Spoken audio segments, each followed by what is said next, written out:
दोस्तों हम चांद पर चले गए, मंगल पर चले गए, लेकिन अपने पृथ्वी के बारे में अभी हम नहीं के बराबर जानते हैं। पृथ्वी के लगभग 71% भाग में पानी है और सिर्फ 29% भाग में लैंड। हम दूसरे ग्रह पर जाना तो चाहते हैं, उसके बारे में जानना चाहते हैं, लेकिन हम पृथ्वी पर रहकर पृथ्वी के बारे में कुछ नहीं जानते। ऐसा मैं इसलिए बोल रहा हूँ क्योंकि हमारी पृथ्वी के 71% भाग में समुद्र है, लेकिन हम समुद्र के बारे में सिर्फ और सिर्फ 5% ही जानते हैं। लेकिन 95% हम नहीं जानते कि आखिर समुद्र में है क्या।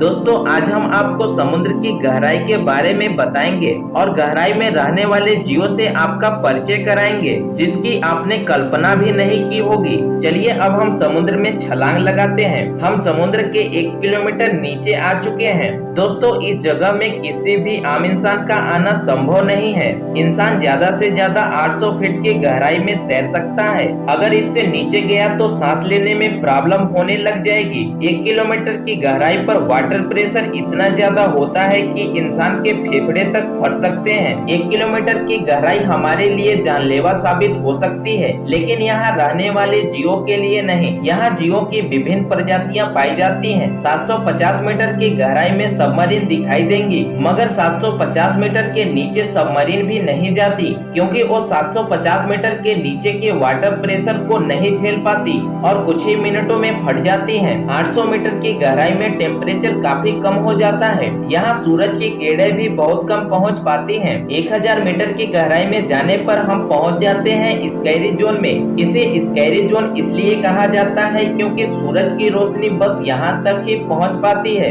इससे आगे घना अंधेरा रहता है और यहाँ के जो बेहद रोमांचक और दिल दहला देने वाले होते हैं। इससे नीचे की गहराई 1200 मीटर की है। इसे कछुए के लिए डीपेस्ट एरिया माना जाता है। 2000 मीटर की गहराई में जाने पर हमें रोचक और खतरनाक जीव सृष्टि देखने को मिलेंगे। यहाँ हमें कुछ भी देखने के लिए हाई पावर टॉर्च की जरूरत पड़ेगी, लेकिन इस गहराई पर मछली की एक ऐसी प्रजाति पाई जाती है जिसके आगे नेचुरली लाइट मौजूद होती है। इस मछली का नाम एंगलर फिश है और इसे लाइट फिश के नाम से भी जाना जाता है। इस नेचुरल लाइट की वजह से यह मछली इतने घने अंधेरे में देख पाती है और शिकार कर पाती है। चलिए और गहराई में चलते हैं। करीब 2200 मीटर यहाँ पे आपको स्पैम व्हेल दिखाई देंगे और यहीं पे आपको डम्बो ऑक्टोपस दिखाई देंगे। यह ऑक्टोपस सबसे गहराई में रहने वाले ऑक्टोपस हैं। 6000 मीटर की गहराई को हेडर जोन कहते हैं। यहाँ का प्रेशर आपके ऊपर एक एरोप्लेन रख दिया जाए इतना प्रेशर होता है। और गहराई में 10,916 मीटर। ये गहराई वो गहराई है जहाँ इंसान सबसे पहले पहुँचा था।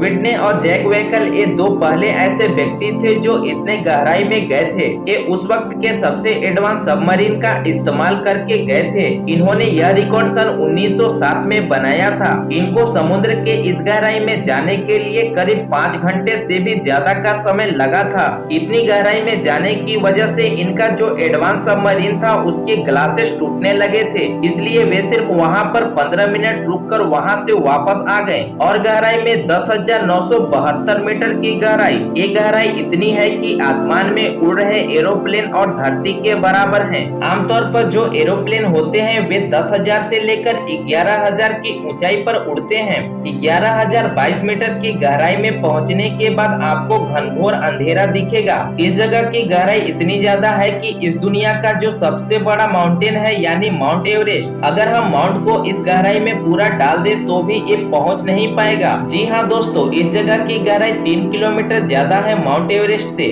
और इस गहराई को हम चैलेंजर द्वीप के नाम से जानते हैं। इस गहराई को वेस्ट पैसिफिक ओशियन में मापा गया है और इस जगह को मरियाना ट्रेंच कहते हैं। पैसिफिक ओशियन में खोजा गया यह पॉइंट अब तक का सबसे डीपेस्ट पॉइंट है। ऐसा माना जाता है कि समुद्र इससे भी गहरा है, मगर इंसान इतना सक्षम नहीं हुआ है कि समुद्र की और गहराई में जा सके। हो सकता है ह्यूमन इतना अपने आप को डेवलप कर ले कि भविष्य में और ज्यादा गहराई में जा सके। आपको क्या लगता है कि समुद्र की गहराई कितनी होगी और क्या मनुष्य कभी इतनी गहराई में जा पाएगा? अपनी राय कमेंट बॉक्स में जरूर बताएं। अभी तक वीडियो को लाइक नहीं किया तो लाइक करने के साथ शेयर जरूर कर दें और चैनल को सब्सक्राइब कर लें। मिलते हैं अगली एक और आश्चर्यजनक वीडियो के साथ। तब तक के लिए नमस्कार, जय हिंद।